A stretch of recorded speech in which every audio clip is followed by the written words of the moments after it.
అందరికీ నమస్కారం. నా పేరు కె వ్యోమనరసింహ శాస్త్రి. నేను సిక్స్త్ క్లాస్ చదువుతున్నాను. మాది విజయవాడ, కృష్ణా డిస్ట్రిక్ట్.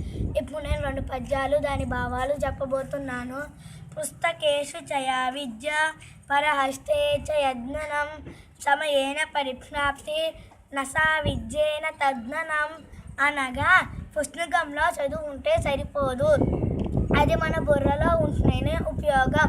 ఎలాగంటే మనం ఎవరికైనా డబ్బు అప్పుకి ఇచ్చినప్పుడు అది మనకు అవసరమైనప్పుడు ఇస్తేనే ఉపయోగం, లేకపోతే ఉపయోగం ఉండదు.